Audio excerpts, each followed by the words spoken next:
जहां मैं, तुम, पृथ्वी, हमारा सौरमंडल जिस गैलेक्सी का हिस्सा है उसका नाम है मिल्की वे। यहाँ न जाने ऐसी कई गैलेक्सीज इस असीम ब्रह्मांड का हिस्सा हैं। गैलेक्सी वो जगह है जहाँ हमारे सूर्य की तरह ही करोड़ों तारे और प्लैनेट्स मौजूद होते हैं। इस ब्रह्मांड में ऐसी अनगिनत गैलेक्सीज मौजूद हैं। कोई छोटी, कोई बड़ी, तो कोई बहुत ही बड़ी गैलेक्सी है। साइज के अलावा गैलेक्सी का शेप यानी कि आकार भी उसे एक विशेष पहचान दिलाता है। शेप के अकॉर्डिंग अंतरिक्ष में 4 मेजर टाइप की गैलेक्सी देखने को मिलती हैं: स्पाइरल, इलिप्टिकल, पिक्यूलियर और इरेगुलर। लेकिन आज तक किए गए अध्ययन के अनुसार 60 से 70% गैलेक्सीज अमूमन तौर पर स्पाइरल शेप में ही पाई जाती हैं।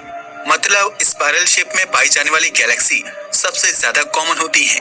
हम मिल्की वे गैलेक्सी की अगर बात करें तो ज्यादातर गैलेक्सी की तरह ही ये भी एक स्पाइरल शेप की गैलेक्सी है। कहने के लिए तो मिल्की वे एक मीडियम साइज की कैटेगरी में आने वाली गैलेक्सी है, और अंतरिक्ष में स्थित बाकी बड़ी गैलेक्सीज के सामने ये बौनी लगती है।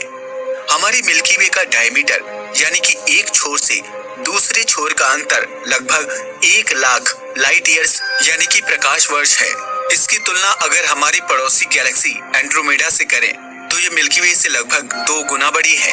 ये दोनों ही गैलेक्सी एक दूसरे के इतने ज्यादा करीब आती जा रही हैं कि एस्ट्रोनॉमर्स का कहना है कि आने वाली 4 से 5 बिलियन सालों के बाद मिल्की वे और एंड्रोमेडा एक दूसरे से टकराने वाली हैं।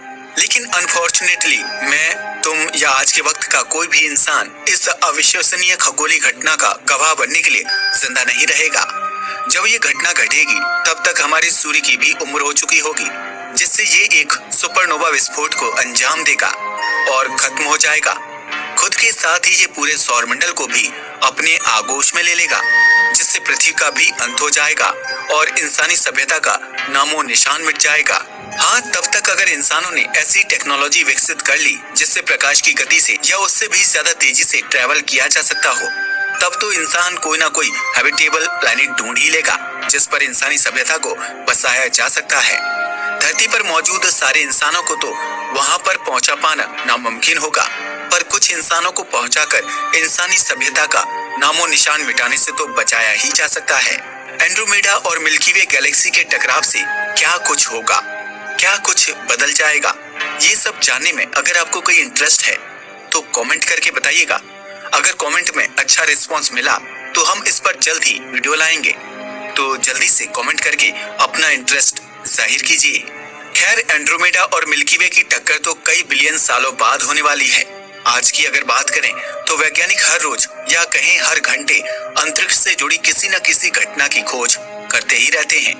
लेकिन कभी कभार वैज्ञानिक कुछ ऐसी खोजों को अंजाम देते हैं जिससे एस्ट्रोनॉमी की दुनिया में हलचल मच जाती है। किसी चीज की खोज होना ये कोई नई बात नहीं है, लेकिन कुछ चीजें ऐसी होती हैं जिनसे पिछली खोजों में पाए गए सारे निष्कर्ष धरे के धरे रह जाते हैं। उदाहरण के तौर पर सौरमंडल में मौजूद प्लैनेट्स की खोज को ही ले लें। प्राचीन काल में ही जुपिटर, सैटर्न और वीनस जैसे प्लैनेट्स की खोज हो गई थी, लेकिन इनके स्ट्रक्चर और कंपोजिशन जैसी चीजों की समझ उस समय के लोगों को आज के मुताबिक पूरी तरह से उल्टी थी। 1609 में जब गैलीलियो ने दूरबीन का आविष्कार किया, तब जाकर धीरे धीरे अंतरिक्ष और प्लैनेट्स की समझ स्पष्ट होती गई। मतलब अंतरिक्ष के बारे में जो सोच विचार पुराने समय के लोगों के थे, वो आधुनिक काल की खोजों से धरे के धरे रह गए। ब्रह्मांड एक बहुत ही जादुई दुनिया है। ये इतनी असीम है कि इसकी सीमा को तलाश पाना नामुमकिन है। हम जिस सौरमंडल में रहते हैं, उस सौरमंडल को छोड़ो, हम जिस मिल्की वे गैलेक्सी में रहते हैं, इस विशाल गैलेक्सी का अस्तित्व भी इस विशाल ब्रह्मांड में कुछ भी नहीं है। आप किसी चीज के साइज को किस सीमा तक सोच सकते हो, वो सीमा भी बहुत कम पड़ जाती है। अगर मैं आपसे पूछूं कि इस अंतरिक्ष में आज तक खोजी गई सबसे बड़ी गैलेक्सी कौन सी है, तो ज्यादातर लोग IC1101 का ही जिक्र करेंगे। कुछ दिनों पहले तक ये जवाब बिल्कुल सही भी था, लेकिन अब से IC1101 के बारे में सोचना बंद कर दीजिए, क्योंकि एस्ट्रोनॉमर्स ने एक ऐसी गैलेक्सी को खोज निकाला है जिसकी तुलना IC1101 से नहीं की जा सकती। कारण है वैज्ञानिकों द्वारा आंका गया इसका साइज यानी कि आकार। आप सोच कर सोचना बंद कर दोगे कि कैसे इतनी बड़ी चीज अंतरिक्ष में एग्जिस्ट कर सकती है। 16 फरवरी 2022 को जारी की गई स्टेटमेंट में वैज्ञानिकों ने आज तक की सबसे विशाल गैलेक्सी को ढूंढ निकाला है। इससे विशाल या कहें आज तक की सबसे विशाल गैलेक्सी, जिसका नाम है अल्क्यूओनस। ग्रीक मिथोलॉजी के अनुसार अल्क्यूओनस एक जाइंट यानी कि एक विशाल दानव था, जिसे गिया ने गॉड को मारने के लिए बनाया था। इसी विशालता को देखते हुए इस दानवी रूप गैलेक्सी का नाम भी अल्क्यूओनस रखा गया। वैज्ञानिकों द्वारा की गई स्टडी के अनुसार अल्क्यूओनस का डायमीटर यानी कि एक छोर से दूसरी छोर का अंतर कम से कम 16 मिलियन लाइट ईयर्स यानी कि 1 करोड़ 60 लाख प्रकाश वर्ष इतना है। अगर आपने ठीक से सुना हो तो मैंने कहा है कम से कम, मतलब इतना साइज तो होगा ही, पर बहुत ज्यादा संभावना है कि ये इससे भी बड़ी हो सकती है। सबसे बड़ी भूतपूर्व गैलेक्सी यानी कि IC1101 के साइज की अगर बात की जाए तो इसका डायमीटर सिर्फ 2 मिलियन लाइट ईयर्स यानी कि 20 लाख प्रकाश वर्ष है। मतलब अल्क्यूओनस IC1101 से कम 8 से 9 गुना बड़ी है।